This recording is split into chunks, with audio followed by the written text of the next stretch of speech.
So the Prophet sallallahu alayhi wa sallam, قال ذكرك أخاك بما يكره.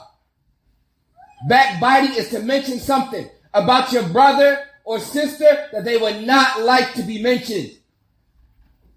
Remember the definition, I'm going to say it a few times so we all remember. Backbiting is to mention something about your brother or your sister that they would not like to be mentioned. I'll say it one more time.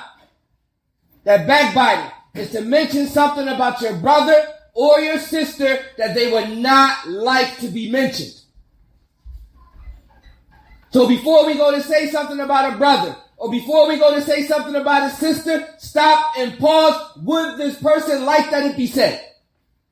Stop and pause. Would they like that it be said or not? And if you don't know, then remain quiet. So the Prophet sallallahu alayhi wa sallam, he said, ذِكْرُكَ أَخَاكَ بِمَا يَكْرَهُ. قِيلَ, and we find from the etiquette of the companions of the Messenger of Allah sallallahu alayhi wa sallam is that they sought understanding. So it was said, قِيلَ أَفَرَأَيْتَ إِنْ كَانَ مَا أَرَأَيْتَ إِنْ كَانَ فِي أَخِي مَا أَقُولُ. So the companions, they said, well, what if what I said is true? Because that's the response of some people sometimes. Well, it's true. That's the response of a lot of people. Hey, you shouldn't be saying that about your brother. You shouldn't be saying it's true. That's the response. So the companions, they said, well, what if it's true? The Prophet sallallahu alayhi wa sallam, he said, إِنْ كَانَ فِيهِ مَا تَقُولُ فَقَدْ اكْتَبْتَهُ. And if what you said about him is true, if what you said is true, it's backbiting. If what you said about your brother or your sister is true, it's backbiting. And he continued that he mentioned, وَإِنْ لَمْ يَكُنْ فِيهِ فَقَدْ بَهَتَّهُ. And if it's not true, then it's slander. And if it's not true, then it's slander. Shaykh Abdullah al-Bassam, rahimahullah ta'ala, he elaborates on this particular hadith, and we'll look at the benefits in this particular hadith. He mentions from the benefits of this hadith is the prophetic definition of backbiting. We don't need to make anything up. The Prophet sallallahu alayhi wa sallam defined it. No need to make anything up. You say something about your brother that they don't like, that they wouldn't like to be mentioned, or your sister that wouldn't like to be mentioned, is backbiting. Don't say it's true. Don't say, well, I seen it. None of that. If they don't like it, it's backbiting. It's a prophetic definition. It doesn't matter how you try to justify it. And there are some reasons where you have to mention things that a person wouldn't like to be mentioned. There are situations like that. Person wants to get married. They come to you and ask about the brother. The brother got a domestic violence history. Brother asking, should I marry this brother to my daughter? You got to say, nah, he had a situation with his past folks.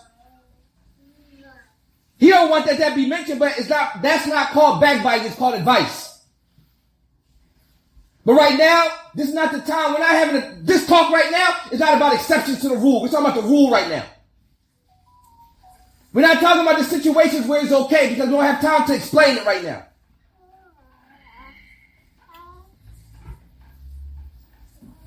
But the Prophet sallallahu alayhi wa sallam, Shaykh Abdullah Bassam, he said that this hadith teaches the prophetic definition of backbiting. To mention something about your brother or sister that they would not like to be mentioned. And imagine if you put it on social media.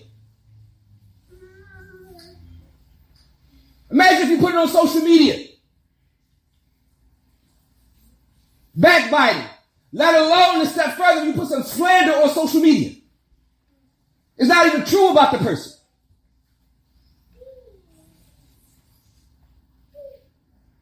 Shaykh Abdullah Bassam, he mentions to mention something about your brother or sister that he or she would dislike to be mentioned.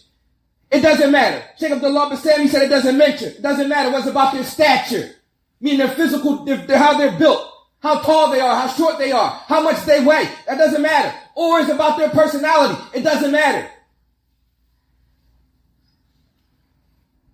And we're going to read some speech from Al-Imam al-Nawawi, rahimahullah. He's going to be very, very, very clear in the things that we need to stay away from. So Shaykh Abdullah Bassam, he mentions it doesn't matter whether it has to do with their physical makeup. It doesn't matter whether it has to do with their personality. Any word that's stated about him or her that's disliked is backbiting. It's backbiting. However, he mentions, the sin will vary. The sin is going to vary. depending on how much is said about him or her. The sin is going to vary depending on how far the person is going to go. So imagine somebody sit there and have a whole conversation about a brother or sister. Whole conversation just backbiting the person. How do you think that's going to end up on the scale? Shaykh Abdullah Bassam, he mentions, even if what is said is being true. Shaykh Abdullah Bassam, he mentions some other benefits that he mentions. If whatever is said about him isn't true, then a person has combined between two things. We talk about the situation of slander. If a person slanders, now they fall into two travesties. They fall into two catastrophes. They backbitten, they slandered the person, and they backbit them. Because of course if you're slandering, they wouldn't like it to be said. So by default, it's going to fall into the definition of backbiting. But on top of that, it's slander. We got to be careful with our tongues, especially during the month of Ramadan and outside of the month of Ramadan.